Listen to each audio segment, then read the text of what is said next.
Hello and welcome to the Feminine Millionaire Show. I'm your host, Polly Alexander. I'm a success coach, healer, creative and future millionaire. If creating money and success in a spiritual and feminine and joyful way is your goal, this show is for you. Let's all rise together. Hello and welcome to episode 57, How to Say Yes to Your Desires and the Luxury Master Suite. This is a much overlooked topic, I believe. As women, we're coached, we're schooled, we're trained from the time we're little girls to put others first, to dismiss our own desires, to make them unimportant, less important than caring for others. We learn through society, through our religious upbringing, through our culture, not to ask for too much, not to take up too much space, speak up too loudly, or be too bold in what we're aiming for and asking for from life. Let's talk about egg sandwiches. So for many years, I always went into the shop and bought the egg sandwich. Now, the egg sandwich, for those of you in the UK that know supermarkets, is always the cheapest sandwich. Now, I wasn't doing this consciously. For many decades, that's just what I did. That's what I was taught to do growing up, to go for the cheapest option. And I never questioned if I really wanted the egg sandwich or not. It was just what I got. And so years and years and years went by and I always bought the egg sandwich. And then as I started on my self-development journey, in an even deeper way, it became apparent that I had choices.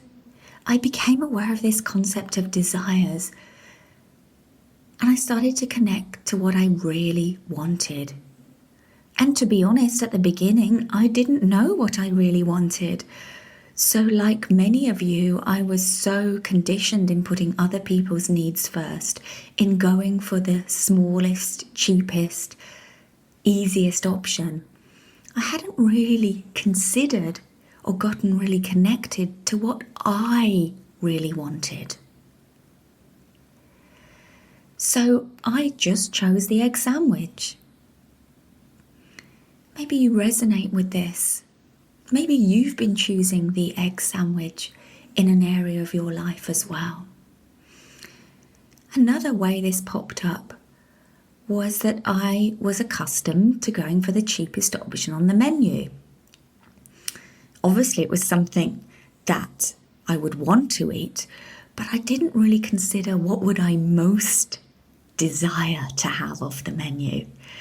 I would always look at the prices and then choose what was the most affordable option. Now, as a student, as a university student, I had a limited budget, so yes, there was some sense to this. However, this habit carried on long into adult life, long beyond the point where I didn't have choices. I remember when I was 21, 22 years old, in a serious relationship, and my boyfriend at the time, his career suddenly exploded. He was in the music industry in a band, and they suddenly had a huge amount of success. And he said to me, "You can pick a holiday and we'll go anywhere in the world. Pick anything you want and I'll pay for it and we'll go and celebrate." Well, this was quite triggering for someone whose desires were quite small at this stage. And I remember feeling inside, gosh, I mustn't be greedy. I mustn't ask for too much. What will he think? And then, unknown to me, there were parts around My identity playing in, I'm not the kind of person that spends that much money. Oh, how wasteful to spend that much on a holiday. That's not for people like me. Anyway, we did get to a choice. We went to Mauritius on the most amazing holiday. But what's so interesting is what that whole process triggered for me. And the universe had more learnings. We went to this fabulous restaurant at a fabulous resort in Mauritius. And when the waiter handed me my menu, I realised that there were no prices on it. What? There were no prices on the menu? I was shocked. And I said to my boyfriend, look, there's no prices on the menu. And he said to me, that's just the woman's menu. My menu has prices on. Oh my gosh, I was gobsmacked that this kind of thing actually happened. It was my first experience of it. And it threw me. How could I choose what I wanted when I didn't know what things cost? This was a real dilemma for the me back then with my money mindset at that point. And so I had to choose based on what I truly desired. This was probably my first experience of choosing what I really wanted and getting to have it. And that's always stayed with me, that it's possible to choose by what you truly authentically desire, not based on what you can afford, what's sensible, or worrying about what others think, not wanting to inconvenience someone else, not wanting to choose the most expensive option in case I offend or I'm judged. You're probably resonating with some of this in your own life. So I'm going to come forward to the present day. So as you will know, if you've been listening to my past podcasts, I bought a house in 2020. And the plan was to refurbish it bit by bit, as funds allowed. However, the universe had other plans. Due to some water leaks at the property, I now have to remove all the flooring inside and out, so it's turned into a major refurb. Like so many of my projects, probably pretty much everything I do, what starts out as a small seed of an idea over time becomes a huge oak tree. And I'm like, well, if I'm going to do this, I may as well really go for it. And I've lost count of the number of times this has happened. So fast forward to the present time, and today I'm about to celebrate hiring an interior designer and starting to plan a major renovation. So major that I will need to move out of my home for 3 to 6 months completely. Now, the process of working with an architect or interior designer involves a lot of decisions. And the first major decision is to get clear on what you really want. So my journey continues. Can I allow myself to have what I really want? And what is it that I really want? This is a beautiful metaphor for how we as women are so often disconnected from what we really desire. Or we play down, or we dismiss our desires, or we feel ashamed of them. So stay with me and I'll share what's been coming up for me during the interior design process so far. And I'm sure you're going to recognize some of these blocks and ways of thinking. So the first thing was, what do I really want? I never planned to move here full time. So do I want a home I can rent out? Do I want a home I can live in with a future partner? Or do I want a chic bachelorette pad? Or do I want a home optimised for resale value? Or worst of all, do I want all of these contradictory things? Which is what I was aiming to go for at first. So the very first thing I realised was that actually I need to get clear on what I really want so that we could design to that brief. It's like the process of coaching. When I work with a new client, the very first thing we do is get clear on their ideal life and work vision. What are we working towards and why? So in the process of getting clear on what I really wanted from my home, I realised that there were some hidden rules that were popping up, rising to the surface. That's too impractical. You can't have that. That's too impractical.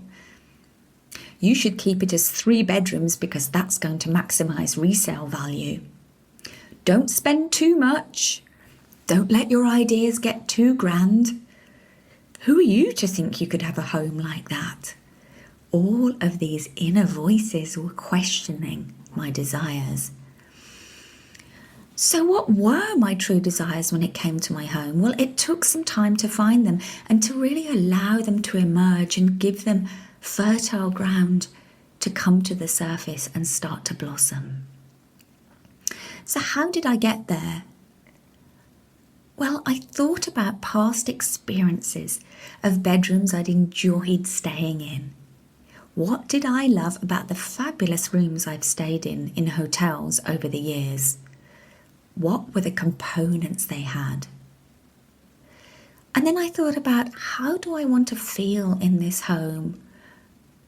I thought about what would be the wildly most exciting and most abundant experience I could have here. If I could create anything without any concerns for practicality or cost, what would I create?